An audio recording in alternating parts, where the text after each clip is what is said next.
শারদীয় দুর্গোৎসবকে ঘিরে মন্দির আর মণ্ডপগুলোতে চলছে সাজসজ্জার কাজ। কারিগরদের তুলির আঁচড়ে স্পষ্ট দেবীর অবয়ব। বরিশাল থেকে যুক্ত হয়েছেন সহকর্মী কাউসার হোসেন রানা।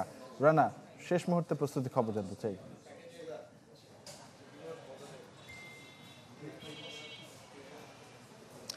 তানভীর, বাঙালি হিন্দু ধর্মাবলম্বীদের সবচেয়ে বড় ধর্মীয় উৎসব শারদীয় দুর্গোৎসব। সেই দুর্গোৎসবের একেবারেই শেষ মুহূর্ত এখন বলা যায়, কারণ আর দুদিন পরেই পঞ্চমী বিহিত পূজা অনুষ্ঠিত হবে এবং সেই জন্য কিন্তু এখন বরিশালের যে মণ্ডপগুলো রয়েছে সেই মণ্ডপগুলোতে দেবী দুর্গার যে সাজসজ্জার শেষ যে তুলির আঁচড়, সেই তুলির আঁচড়ে ব্যস্ত কারিগর। কি বুঝলেন ভাই?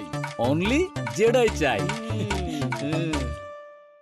আমরা এই মুহূর্তে রয়েছি বরিশাল নগরীর কালীবাড়ি রোডে পাষাণময়ী কালী মন্দির মণ্ডপে, যেখানে আমরা এসে দেখতে পাচ্ছি যে এখনো কিন্তু সন্ধ্যা হয়ে গিয়েছে। তারপরও এখানে যারা কারিগর রয়েছে তারা রং তুলির আঁচড় দিচ্ছেন। পাশে অন্যান্য যে প্রতিমাগুলো রয়েছে সেগুলোর কাজ করতে ব্যস্ত সময় পার করছেন কারিগররা। আসলে তাদের এখন দম ফেলার কোনো সময় নেই।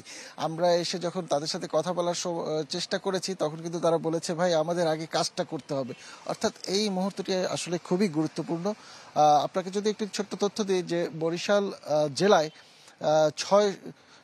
600-র বেশি, প্রায় 640টির মতন মণ্ডপে পূজা অনুষ্ঠিত হচ্ছে, যার ভিতরে 597টি হচ্ছে বরিশাল জেলার বিভিন্ন উপজেলাগুলোতে এবং বরিশাল নগরীতে হচ্ছে 47টি। প্রতিটি মণ্ডপেই এখন কাজ শেষ পর্যায়ে, কিছুটা রং কার্যক্রম হয়ে গেছে এবং আলোকসজ্জা বা অন্যান্য সাজসজ্জার কাজ চলছে।